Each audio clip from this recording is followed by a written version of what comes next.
Hey, turn that down. We need to talk about the development of that baby you are carrying. Oh, you only complain. This is the thanks I get for emptying the litter box and making tuna and steak tartare for lunch. See what I mean? You just exposed the baby to cat poo. You could end up with toxoplasmosis from that and from the raw meat. You crazy? Not to mention that you didn't even eat any foods high in vitamin B, such as leafy green vegetables. Your baby is at prime risk for developing neural tube defects such as spina bifida because you are in the first month of your pregnancy. You should get at least 0.4 milligrams of folic acid daily, which is easy to do by eating leafy greens, citrus, and grains. Put away the Cheetos and preservative foods and give your baby a chance to grow its brain. You have no idea how much a person's life can be affected by what happens during the antenatal, prenatal, and perinatal periods. Teratogens are not always obvious. And believe it or not, even how you feel, your level of stress and how you deal with it, can affect the baby and how it someday deals with stress. Think about that when you decide if you're staying with that loser of a baby daddy. Auntie, Uncle, Perry, Chet what? Slow down. I am just getting used to not drinking this early in the morning. And lay off Bunko. It's not his fault he gets mad so easily. His dad was just like that to his mom. Jeez. Judgmental, aren't you? Whoa. Whoa. Whoa. You are right. This is not about you or Bunko but about the baby and giving it a chance. Okay, let's start with some basics.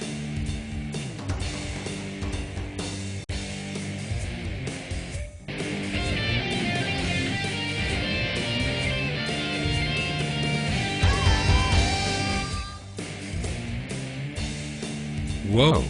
Who said you weren't cool, Mom? You tell it like it is a woman. Thanks.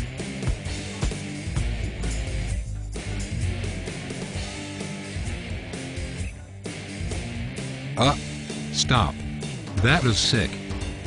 I'm going to vomit. Don't dance like that, please. Mom. I will keep you from your grandchild if you ever shake your rump in my presence again. That is just gross. You. Okay, anyhow. Here are some basics. Listen up. The time before you are pregnant is the antenatal period. During is prenatal, which I hope you know, since you have been taking your prenatal vitamins at least. And finally, after pregnancy is postnatal. Many things can affect the development of a baby. These are called teratogens. I read it best on wombecology.com. It said, prenatal ecology is the most vital aspect of human ecology. The period inside the womb is the life period with the highest adaptability and vulnerability to environmental factors. Now remember, environmental can be a big word. It is not just the air you breathe and food you eat. Although these are very important.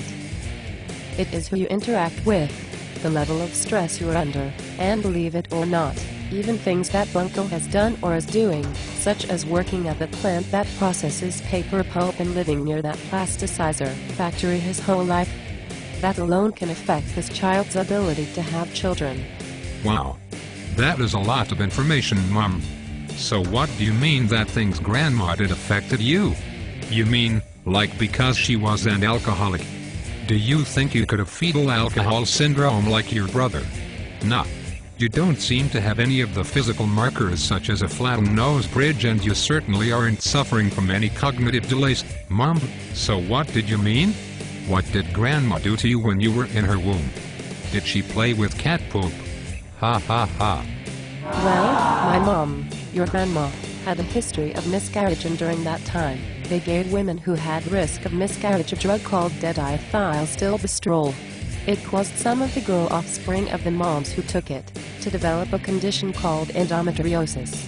As a result, I had a hard time conceiving you due to the buildup of endometrial tissue in my abdominal cavity and the glue-like adhesions that made of my insides.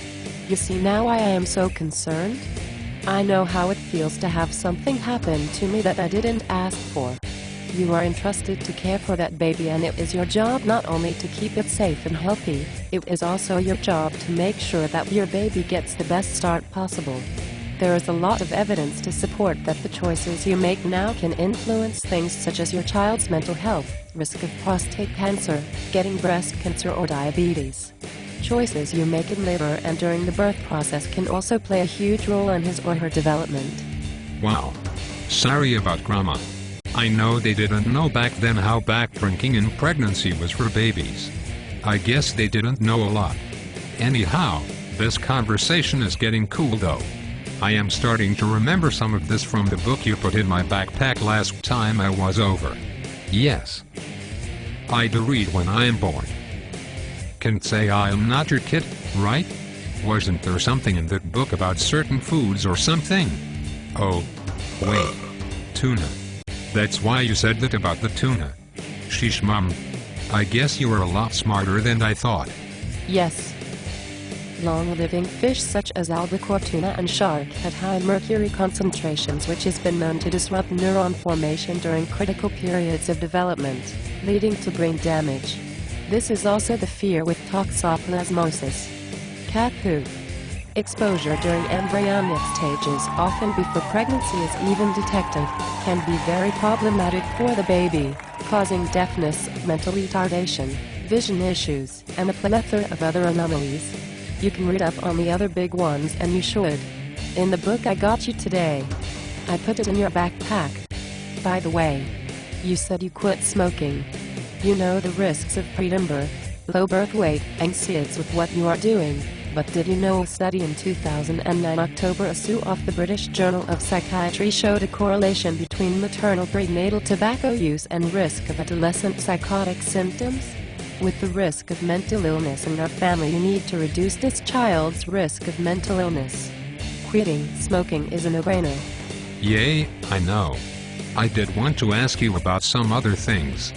Mostly some things I was reading about the birth process, and some choices I guess I should be thinking about, such as using medications, going it natural, if I want to use a midwife or not, and of course, breastfeeding. I don't even know where to begin, to tell you the truth.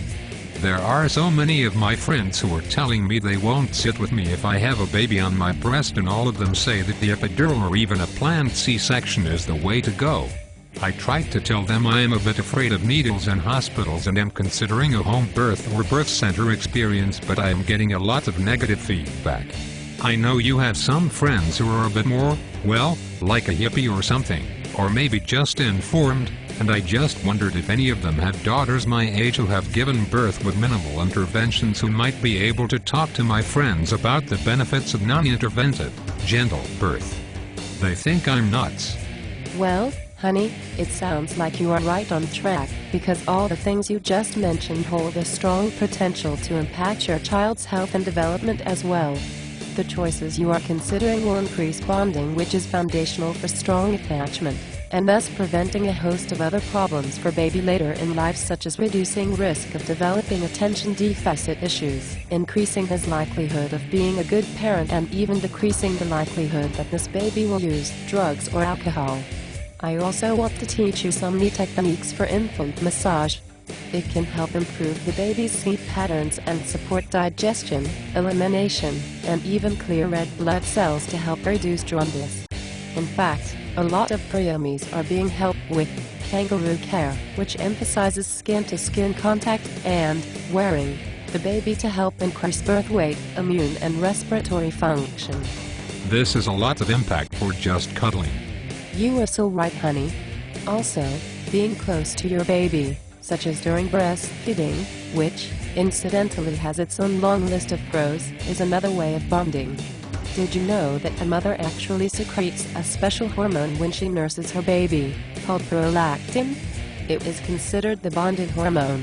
It makes the mother fall in love with her baby and thus is more responsive to its needs.